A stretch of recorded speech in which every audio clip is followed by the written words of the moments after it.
Well, that's a tough loss after a great effort by our team. I was really pleased with the zone. I mean, to hold them a top 20 team to 30% from the field was really, really outstanding. You know, we gave up too many second shots, which we did in the last game.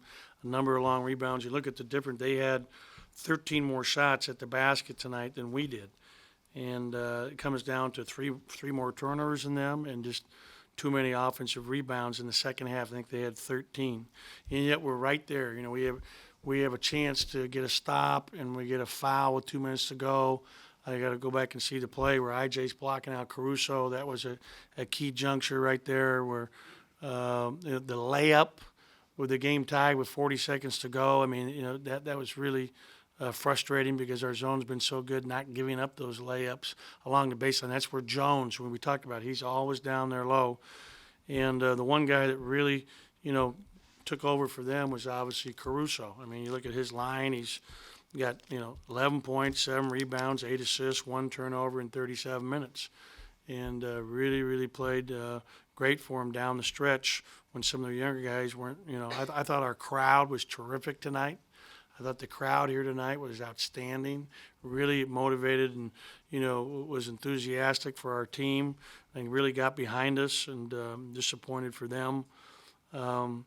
We've when you look at some of the numbers, Gavin struggled offensively in the first half and missed a couple of point-blank shots that he normally makes.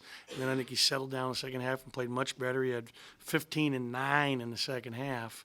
So he ends up, with a very good second half for us. But he got tired. I'll go back and watch the film right now with the staff. And I probably, did a poor job substituting in terms of not using Sapardo and Holman more. We got to use them more. I thought that Q's minutes off the bench were really good for us, though. And he did a really nice job. And so we have to bounce back now with, another game coming up real quick and, not a lot of time to prepare. Actually, 2 games real quick. Can you talk more about what Q's been adding to the offense and defense off the bench? What kind of spark he's Well, you know what? He makes plays. I mean, he's not afraid out there. Sometimes I thought in the first half he took a couple shots were even a little questionable, but he's not playing. He's never scared. He's playing, tough. And I put him in down the stretch because we passed up an open 3 that we should have taken. All right, we're wide open and we're not willing to take it. I know he's willing to take it. Now, he may have missed a couple of rotations defensively because we have never played 4 guards in there at the same time. I thought that was the team that gave us the best chance, which is why we were playing so small down the stretch. Q is a great competitor, and that's what is one of the keys to making him special. You hit on a little bit the offensive rebounds by A&M. I guess what led to that? Is that more of a just failure to box out, that sort of thing? Yeah, that, and then there's long rebounds. They took 27 threes, so almost half their shots were threes, which is what we want. We don't want them scoring in the paint. I haven't looked at the stat sheet yet that shows points in the paint, but that's what the zone's supposed to do. But as tough as you got to block out. I mean, to start the game, they had like 3 offensive rebounds in the first 2 possessions, and then they only had 4 for the rest of the half. Second half, I think we probably got worn down a little bit, and that's my fault for not subbing more, and especially with Gavin. How do you find a good balance between the offense and defense? You mentioned defense played well tonight. How do you just find that balance between the 2? Well, we got to be better offensively. I thought the ball stuck too much. Once you get the ball moving, we're able to penetrate better. And, they're a good defensive team. They're holding their opponents on the year to 39%. We shot 43%. Normally, when we shoot 43 and they shoot 30, we're going to win, except for the discrepancy in how many more possessions they had because of the offensive rebounding. And we had our chances, 21-13. We had the ball a number of times and couldn't get them. And, we made some bad decisions in transition. Going for lob passes, 3-on-1, and throwing the ball out of bounds instead of just being solid, making the solid play. In the first half, we had a 21-13 where we missed a layup where we didn't even hit the rim. And those are plays you got to make if you want to beat a top 20 team, in a basketball game. How would you kind of assess how the defense has played the last couple I think with the zone defense? Yeah, I think it's really obviously helped us. I mean, since we played zone 4 games ago, not including that, we're holding our opponents to 39% from the field. The thing we got to get better at, and I think it helps us in terms of being, we got a short bench, so it helps us in that respect. I know Coach Tasbury was really emotional when he came out. What was that moment like to bring him back here? Yeah, I obviously thought it was great that the fans were so good, and I think it was special to him as well. I mean, he spent 22 years here. And did a terrific job, an unbelievable, outstanding job. And, for him, the first time back, I think it was special the way he was received. The crowd was phenomenal. And he's doing a great job for Texas A&M. So all of the Bulldog fans should be proud of, what an outstanding job Rick did while he was here.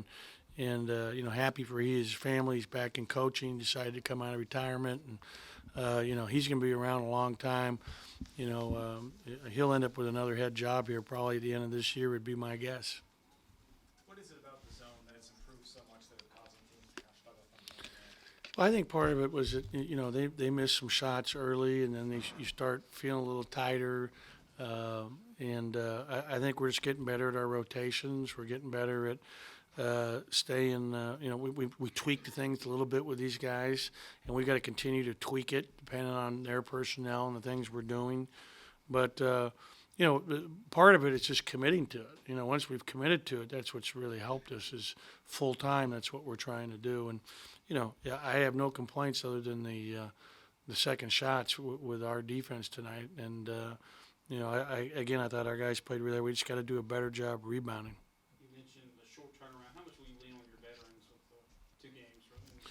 Yeah, well, the tough part is, and it's one game at a time, is that I was saying this on the radio just a minute ago. It's hard to simulate Arkansas's defense.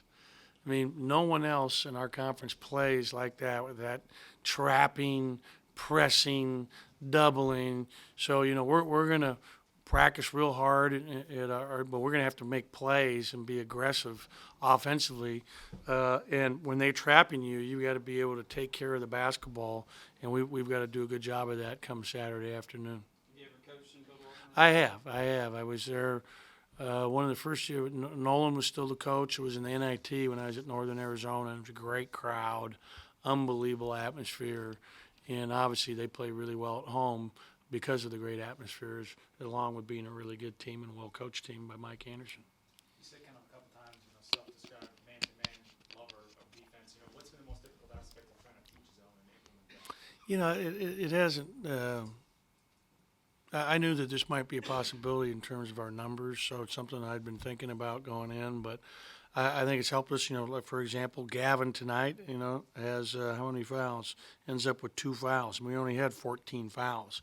We didn't lose this game because we were fouling and putting them to the line. We've got to, bottom line is execute better offensively when we have opportunities in transition, and we've got to get better in our half-court offense, playing through Gavin, and that's my responsibility to get our guys to understand that. And execute a little better. But we're right there. I mean, we get a stop down the stretch. We got a chance to beat a top 20 team here at home a couple different times with 40 seconds to go. Again, with, I think, less than 2 minutes when IJ got that foul on Caruso. So we're right there with a really good team, which, as bad as you feel about losing, it's encouraging. No fast break points. What needs to change to boost those numbers? I didn't realize that we had plenty of opportunity to score in a fast break and didn't seize it. We had a 3-on-1 where we had Q and Fred going. I mean, it should just get the ball middle, and we're 3-on-1. We actually turn it over. So we've got to be under control. We got to slow down at the end of the break.